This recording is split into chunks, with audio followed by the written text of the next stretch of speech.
حضرت مولانا قاری رحیم بخش صاحب رحمۃ اللہ علیہ سلسلہ پانی پتی کے ایک امام سمجھے جاتے ہیں، جو انہوں نے قرآن کریم کی خدمت اور قرآن کریم کو پھیلایا اور اپنے شاگردوں پر محنت کی۔ آج دنیا ان کا نام لینا اپنے لیے سعادت سمجھتے ہیں، اور قرآن کریم ان کے لہجے میں، ان کی طرز پر آج چھپ رہے ہیں اور جگہ جگہ ان کے نام کی گونج ہے۔ یہ خدمت قرآن کی برکت ہے۔ ان کے صاحبزادے حضرت قاری محمد عبداللہ رحیمی رحمۃ اللہ علیہ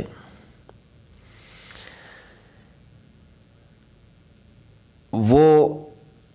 اس انداز میں قرآن کریم کی تلاوت کرتے تھے کہ ہمارے حضرت حکیم العصر مولانا محمد یوسف لدھیانوی نور اللہ مرقدہ ان کی تلاوت کو بڑے شوق اور ذوق سے سنتے تھے، اور ماہ رمضان المبارک میں بطور خاص مسجد میں نماز تراویح ادا فرما کے حضرت انفرادی طور پر قاری عبداللہ صاحب رحمۃ اللہ علیہ کو اپنے پاس بلاتے اور اپنے گھر میں ان کے پیچھے نوافل میں قرآن پاک سنتے، اور آپ اندازہ نہیں کر سکتے کہ 3 دن میں حضرت ان کے پیچھے نوافل میں قرآن کریم سنتے تھے۔ یعنی 3 دن میں قرآن پاک ختم اور 10 سپارے نوافل میں کھڑے ہو کر حضرت ان کے پیچھے قرآن کریم سنتے، اور کئی مرتبہ ہم نے بھی حضرت کے ساتھ ان کے پیچھے قرآن کریم سننے کی سعادت حاصل کی۔ اور ماہ رمضان کا مہینہ ہو، تلاوت قرآن ہو، اور پھر ایک ولی کامل کے ساتھ نوافل ادا کرنے کا شرف مل جائے، اس سے بڑی سعادت کیا ہو سکتی ہے۔ میں اس چیز کا شکریہ ادا نہیں کر سکتا، اور اللہ تعالیٰ کی بارگاہ میں بار بار یہی التجا کرنے کی سعادت سمجھتا ہوں کہ پروردگار ہمیں اولیاء کرام کے ساتھ محبت اور ان کا فیض حاصل کرنے کی توفیق بخشے۔ تو حضرت قاری عبداللہ صاحب رحمۃ اللہ علیہ کو حضرت نے اس نسبت سے خلافت دی کہ حضرت فرماتے تھے کہ پانی پتی سلسلہ میں مجھے بھی اللہ تعالیٰ شمار کر لے۔ اور یہ حضرت کے الفاظ ہیں کہ قاری رحیم بخش صاحب رحمۃ اللہ علیہ قرات کے امام گزرے ہیں، اور حضرت قاری صاحب رحمۃ اللہ علیہ کی تلاوت کی جھلک قاری عبداللہ صاحب کے اندر بھی موجود تھی۔ تو میں آپ کو قاری عبداللہ صاحب رحیمی رحمۃ اللہ علیہ کے پانی پتی کے لہجے میں کوشش کرتا ہوں کہ ان کی طرز پر آپ کو تلاوت سناؤں۔ امید ہے کہ آپ کو پسند آئے گی انشاءاللہ۔ اعوذ باللہ من الشیطان الرجیم، بسم اللہ الرحمن الرحیم۔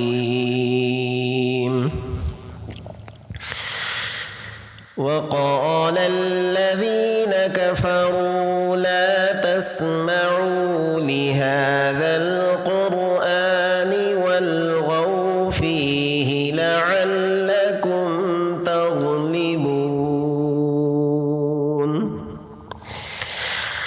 فلنذيقن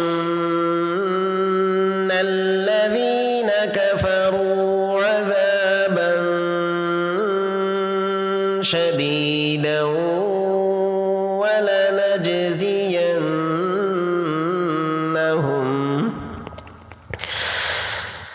وَلَنَجْزِيَنَّهُمْ أَسْوَأَ الَّذِي كَانُوا يَعْمَلُونَ ذَلِكَ جَزَاءُ أَعْدَاءِ اللَّهِ النَّارُ لَهُمْ فِيهَا دَارُ الْخُلْدِ جَزَاءً بِمَا كَانُوا بِآيَاتِنَا يَجْحَدُونَ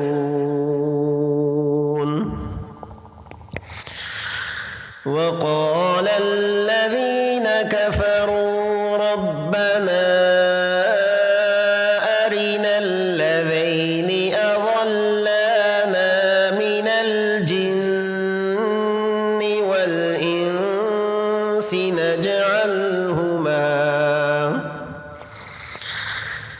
نَجْعَلْهُمَا تَحْتَ أَقْدَامِنَا لِيَكُونَا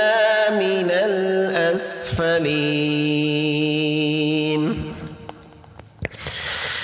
إِنَّ الَّذِينَ قَالُوا رَبُّنَا اللَّهُ ثُمَّ اسْتَقَامُوا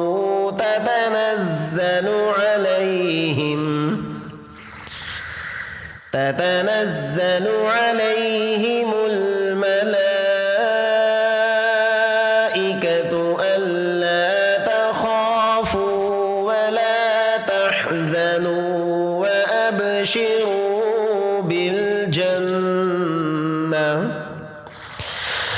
وأبشروا بالجنة التي كنتم توعدون نحن أولياؤكم في الحياة الدنيا وفي الآخرة ولكم فيها ما تشتهي أنفسكم ولكم فيها ما تدعون نزلا من غفور رحيم صدق الله